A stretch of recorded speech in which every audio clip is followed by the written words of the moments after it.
walk into the mines and I just like channel nature into them and like vines grow and then like the ore just begins creeping through the walls. Yeah, I mean that got Or really pretty popular. a druid appears going, I have made a bush that blossoms gold and mithril.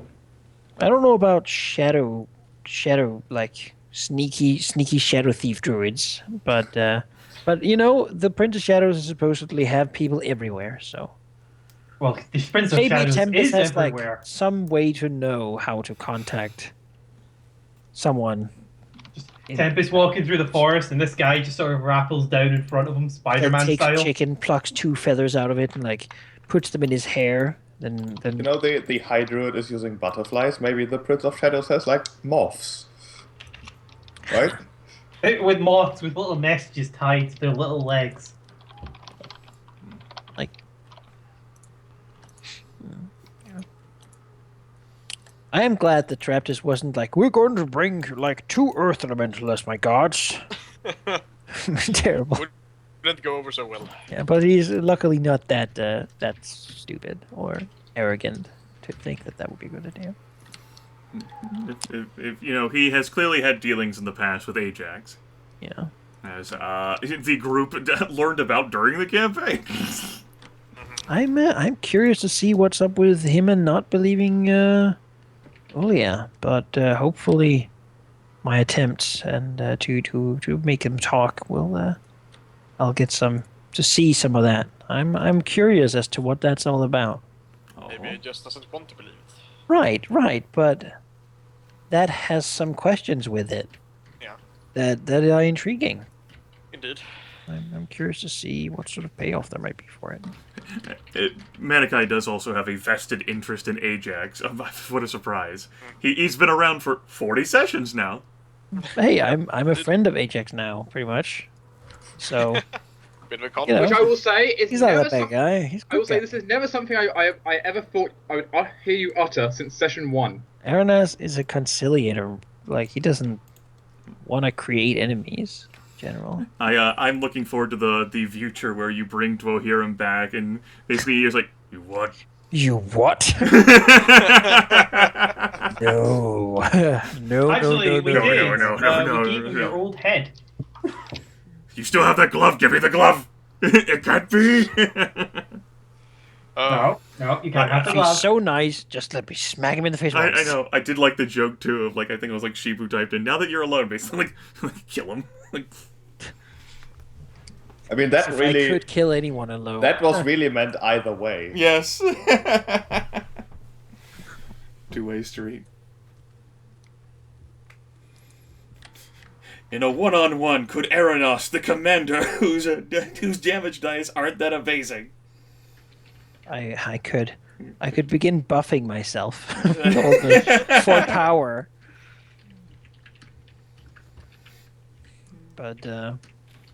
But just like that, no.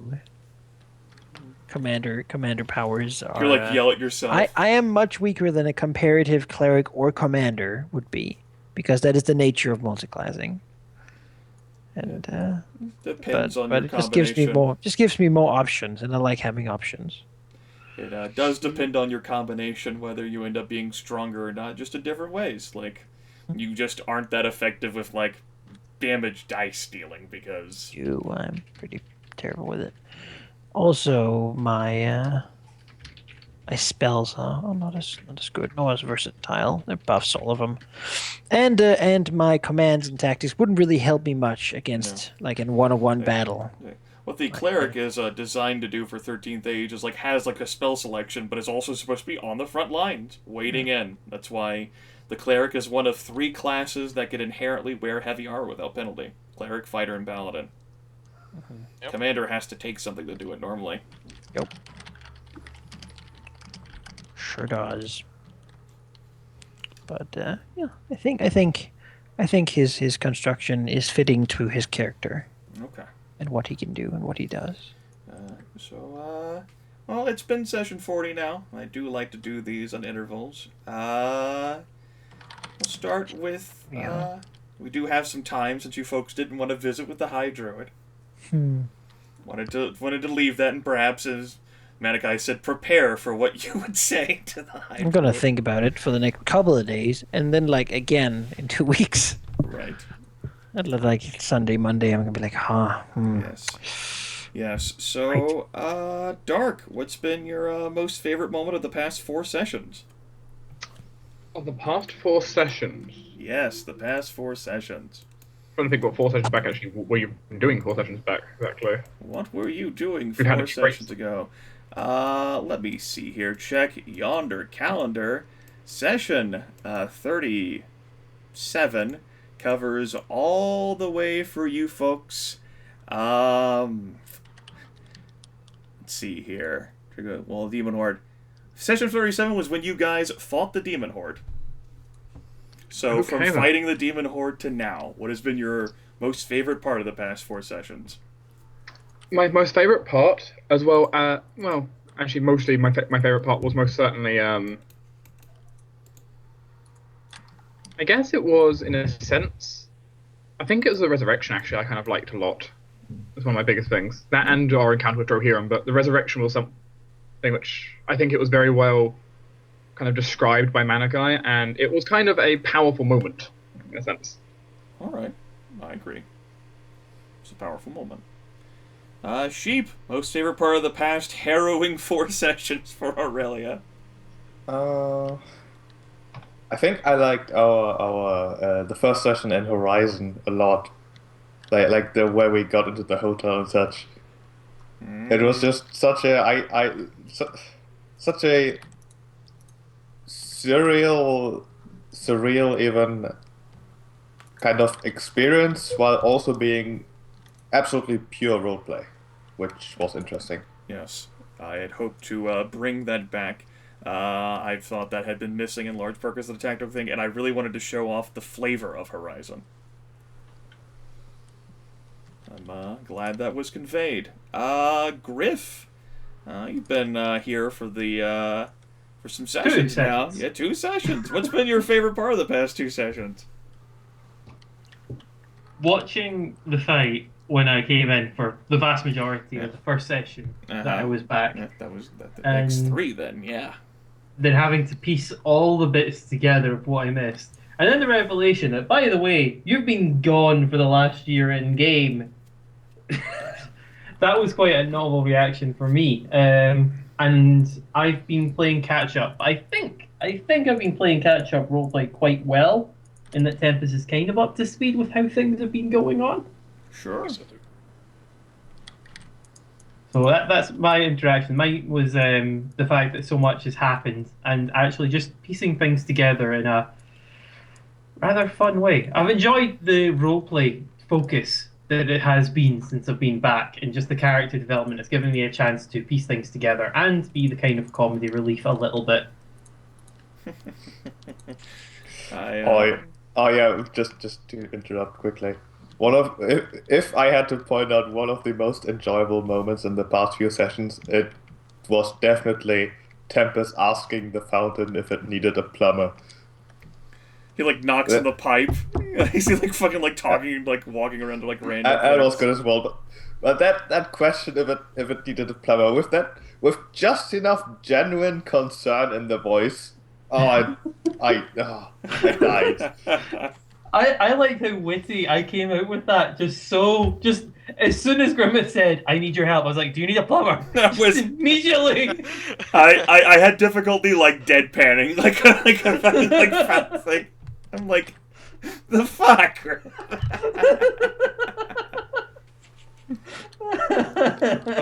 Ask the Lich King if he needed a plumber. Tempus Malleator, like that's on his God. tombstone. Goger, what's been your favorite moment since fighting the Demon Horde till now? Well, Gryph returning. Oh, That's sweet. Well, I mean, it's good to have you back, man. Oh. I definitely agree with that sentiment. I enjoy your company. Also, unexpected errors. Woo! We're into the session of time. Yeah. What? I don't know if you saw my message. And- I saw it. Yeah. Okay. Manaki, most favorite part of the past since the Demon Horde until now. Well, I liked the aftermath of the battle with Drohirim. I liked seeing what Drohirim could do, sort of in your hands rather than mine, which was enjoyable as well. It's always nice to see your character being a huge pain in the ass. It means you don't. it Proud means you go- father. He may have robbed a bank, but he did it well. And then I very much enjoyed this session and having my unique thing sort of shine a little bit. It hasn't had too much. I've been the new guy for a long time, and so it hasn't really had the focus yet. And that was a nice experience, I think. All right. We'll shift then. We'll start with you. Sheep. Least favorite moment since the Demon Horde. Let's see. Objectively least favorite moment.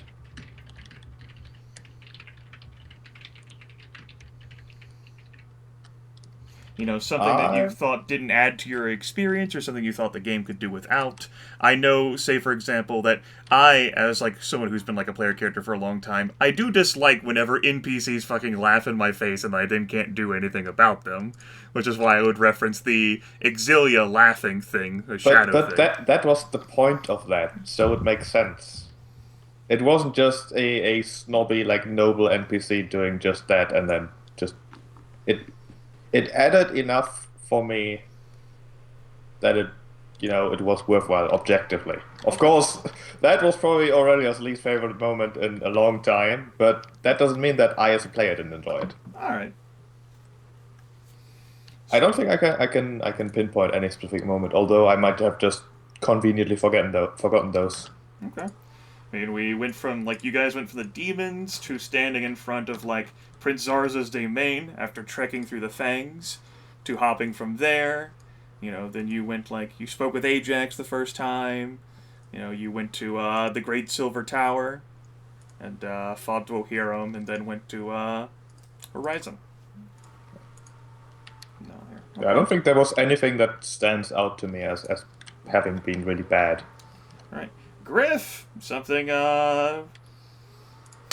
something that you thought the game could have done without since you've been back with us? It's definitely improved since I've returned. I mean, I understand the first session you were back, of the three, you spent a considerable part of it watching the combat. Well, to be entirely fair, because I've only been here for 3 sessions as opposed to longer, the first session gave me that chance to piece things together in a gentle way rather than me going, "Durr." Yeah, so as also explained, I didn't know how it would go if Tempus rolled out onto the battlefield during combat. Because the intellect Neither did assassin I. would very much have gone, "Help me!" That would have been interesting. Oh, don't hear him! Get behind me, I'll help! I attacked Tempus. I don't know who he is. Alright, it's gotten better. Okay, Goger, least favorite moment since the Demon Horde session. I would probably say heading all the way up to Leon and then doing nothing and just walking out of there. That is, part of my confusion was you guys went all the way up there to Leon, did nothing, and then considered doing it again at the end of last session.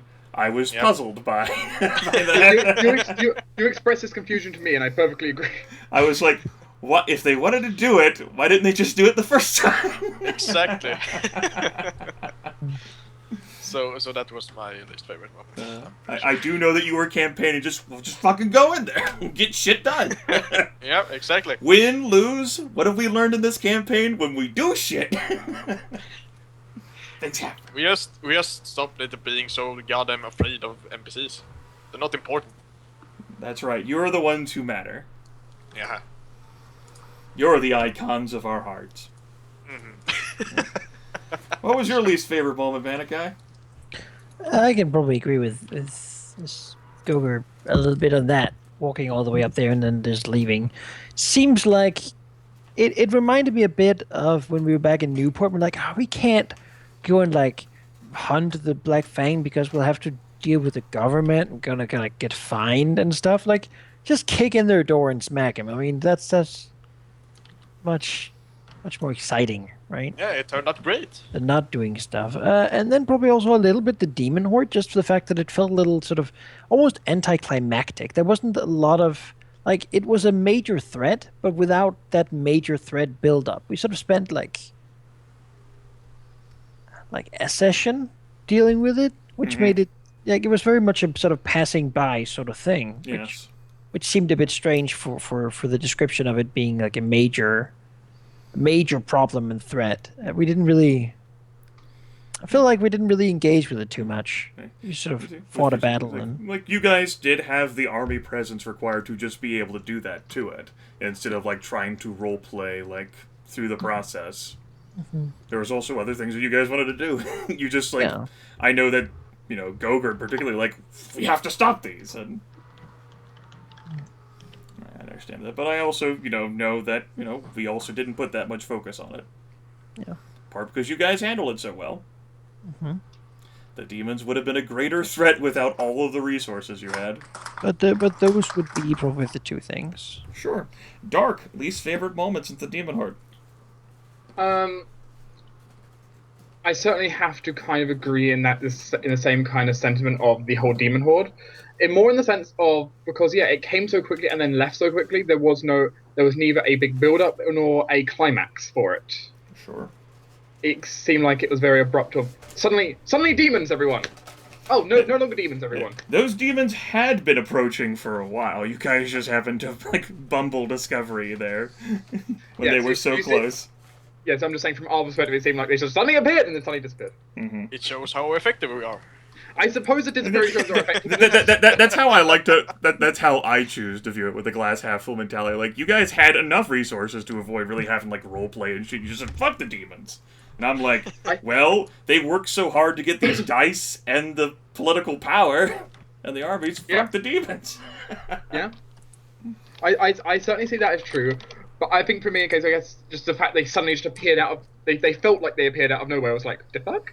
Right. That was basically my reaction when the demons first showed up. Like, yes, what the hell's I understand the player perception there of when the dwarven paladins that you just got finally finished scouting the area, they had been approaching for some time. But for your viewer, oh, where the fuck did these come from? The Hellmarsh? The fuck? What the fuck? And I will say that had they been left alone, the NPCs would have eventually dealt with them. Just like you guys just wanted to get involved with that, which I thought was fine.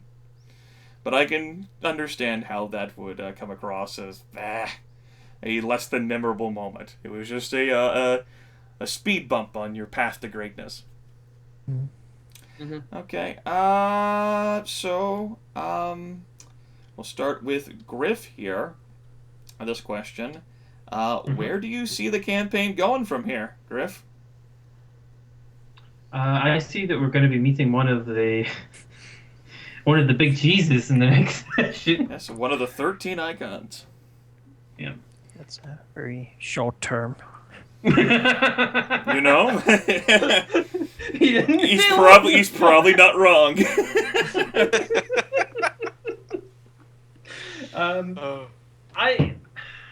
I guess part of me just sort of piecing together from a perspective of mine where I haven't seen much of the session. I haven't seen this strategic element in action yet. I've only seen this one small objective and none of the big. Well, that's a lie. I have seen some of the open world section where we were given 20 options. Excuse me, just dying.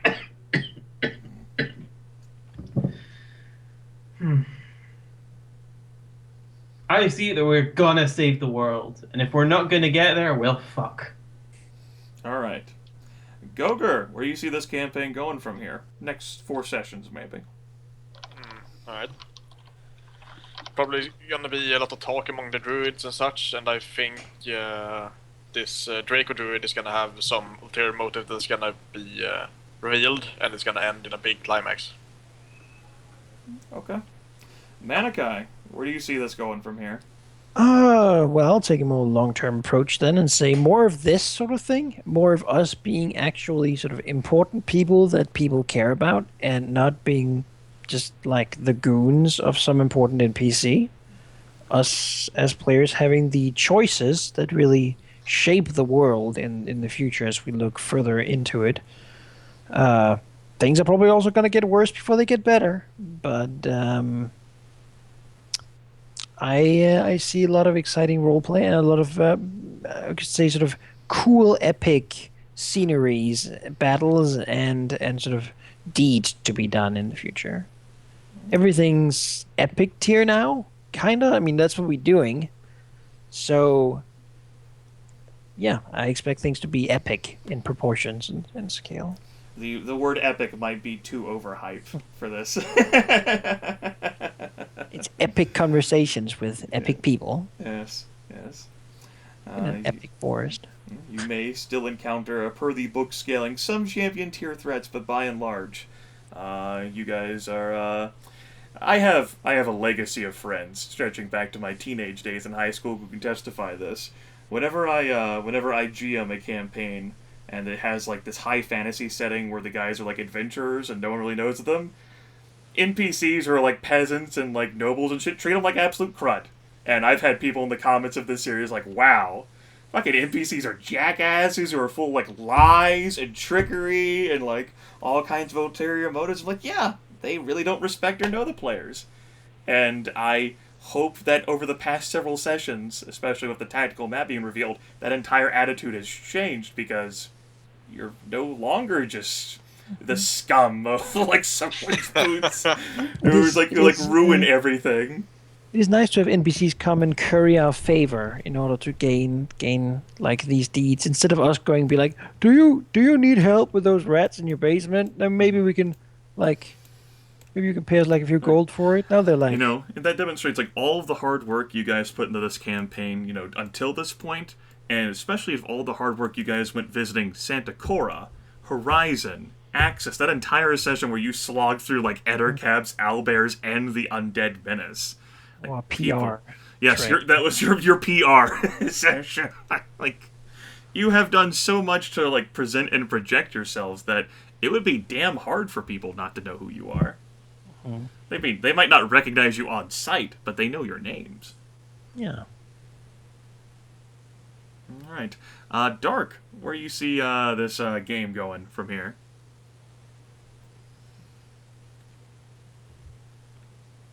Suspense. Other side. Maybe you're I just muted. realised I'm on mute. Yes. Because there were people shouting outside, so I muted. Okay, good to no time to mute myself. Short term, I do see quite the conflict showing up where essentially where I feel we're going to be the linchpin between. So who really keep this whole high druid position?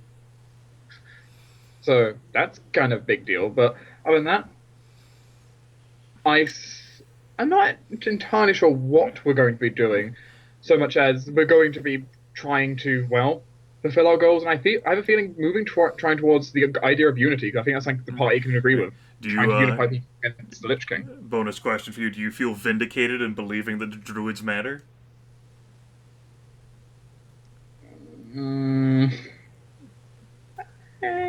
Druid lives matter. Hashtag. I know the hashtag goes first. We have to make sacrifices. Right. Sheep, where do you see the campaign going from here? Well, apart from the obvious conclusion of this, whatever it might be, I feel like there's something going to go wrong. Okay. First of all, that's kind of... Otherwise, it's just going to be too easy. If we go to like Ajax and he's like, yes, you are correct. This A-Law is wrong, and I was wrong in my ways, and I'm actually a Chaos Beast, but I want to change my ways now that I've talked to Aurelia. That would be a bit too easy. Wouldn't that be great, though? I mean, in a sense, it would also be very interesting, but I don't think that's going to happen. I can't really justify why I think that way, I just don't think that's going to happen. In addition to that, I think that Alo is one of the bad guys. I think he's still in cahoots with the bad guys, at least. He might just be power-hungry, but that's not really good either. It all kind of depends on what the High Druidess's like opinion is at the moment. Like, what's, whether we should support Isla because he has like a stance that helps us in the short term, or I don't know. I don't know how this is going to conclude, at least. Some answers you may have discovered if you guys had actually chosen to meet with her this session. Well, now we meet with her next session. Yes. It's not a huge deal. Suspense? I know, 2 weeks of suspense. Goger's gonna be like, ah! I just imagine what Fargus could have done and said in this situation. God damn it! Yeah, I was thinking that the entire session, basically. I know. But after that, I honestly don't know. I know what I would like to see, something that kind of involves the three in any way, shape, or form. Because I kind of feel like at least I have been actively trying to pursue somewhat opposing them, but there's just all the agents we kind of had available at the time just kind of left or got away. Or died. Or died. You killed quite a few of them. Yeah, we did do a good job in Newport, but ever since then it seems like the Lich King and the Free are like the big players in this. The big bad guys. Grimith can confirm that he based the major icons on the icon relationship dice in session 1. But I don't know what I'm trying to say. I'm trying to give you feedback while not really knowing what I want. So, well, I mean, it's all right, Sheep. I'm used to you unwinding over like a few hours and like thinking about it and just like discussing it. I get it. I feel like it's important that we continue collecting like allies and such to oppose the Free and the Lich King, which we have been doing for quite a while now. But at some point, I'd like to start acting. Decisively, like Aelor recommends, yes. Yeah, in a sense, yeah. Even though I can never like him, I will never be able to like him. Yes. So, in the alternate universe, when Aelor walks up to the entire group and introduces himself, how do you think that goes? Instead of him speaking with Aranas individually. Aurelia probably wouldn't be too happy. Aurelia wouldn't be too happy. I don't think Aurelia would be too happy. I, as a player, think that he has ulterior motives, other motives, other than what he's saying. Although those might just be that he likes power and wants the position, which honestly would be fine because we need him in the short term. And whatever then happens with the druids as a whole, who really gives a fuck at that point? You can resolve that once you resolve the whole world turning into like Winter Wonderland, right? One thing at a time, and if we have to choose the lesser evil, then we have to choose the lesser evil. That's fine. Yeah, Geráck's like, you're not really getting this whole redemption. Indeed. There is no lesser evil. It's only evil. Elven world power, though. I mean, think about that. Yeah, it would be terrible. Elven powers, the new reforged empire. How about Dwarves don't get anything. Aranas may also be overhyping this. Yeah. I wonder why. All I have to do is get my mother hooked up with a Alright, dragon. question I'll ask then. I like to change the fourth question around a bit, but we'll stick to this. Goger, was there one NPC or theme or idea or like something like you saw like while fighting the demons or with like Leon or on top of the Silver Tower or like in Horizon that you want to see again? Like, I really love that fucking tavern. I want to see that more. Or like, I really love like the majesty of like Horizon. I want to see Horizon more. Or I really love, I know you talked about seeing like different cool elements of like terrain and like battle features. Yeah, but that's we had to, just like, a go here and minor fight. thing. Like, yeah. Like an interesting place. Yeah, something that like caught your eye and like I would like to see that again. Yeah. Let's see. I mean, I do like the place that we're in right now, the Wildwood, but I did also like just the Tower of the Great Silver. Basically, I did like that place. As wrecked as it was. Yeah. I just like the environment there and the battle as a whole, but yeah, I'm not really sure about Okay. that. Maybe I'll get back to you on that. Sure. I just like to know like whether there's something that people find interesting, and like maybe that NPC can be seen more, or maybe like we can like talk more about that place, or whether there's something in mind. Which is why I do like to ask players about that. Also, that computer fan, who's ever that is working overtime. Yeah, that's right mine. Sorry, I'm I thought so. Manaki, is there NPC or some sort of like theme or like place that you'd love to see more of? Well, I like seeing the wild wood. Maybe because also my character functions very well in that environment. Beyond that, well, Ajax is always fun, but kind of set him before, I think. Well, I mean, if I would he's like still, to if see he's still, more of Priestess Ulia. I feel like we've brought her back, but she hasn't really opened up enough for us to really get to know her character yet. So I'd like to see more of her. Yeah. Perhaps you folks will end up doing so in the next session, as some ideas she has are being challenged. Dark, same question for you.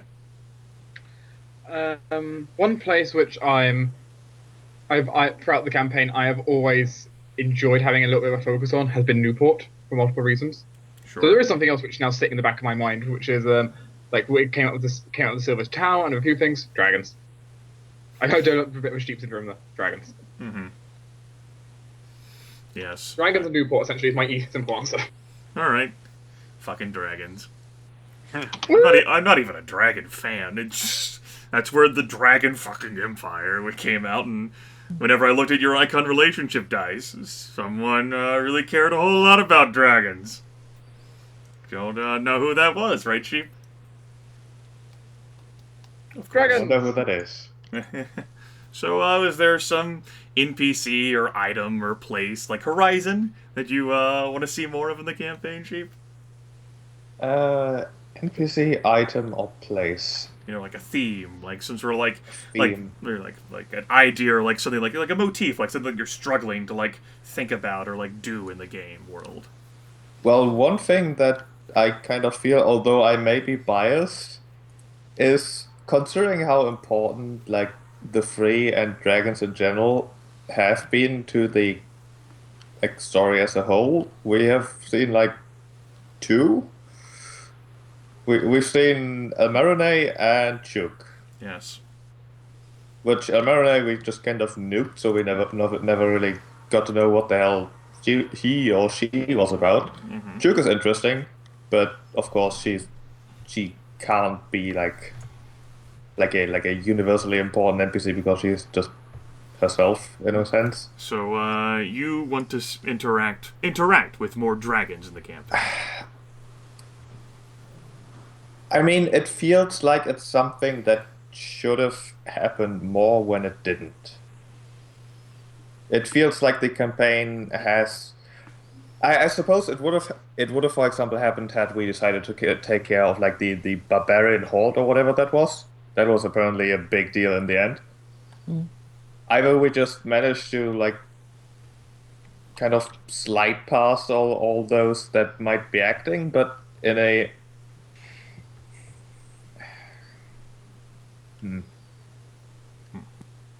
Well, we're going to go free the Great Gold Worm at some point.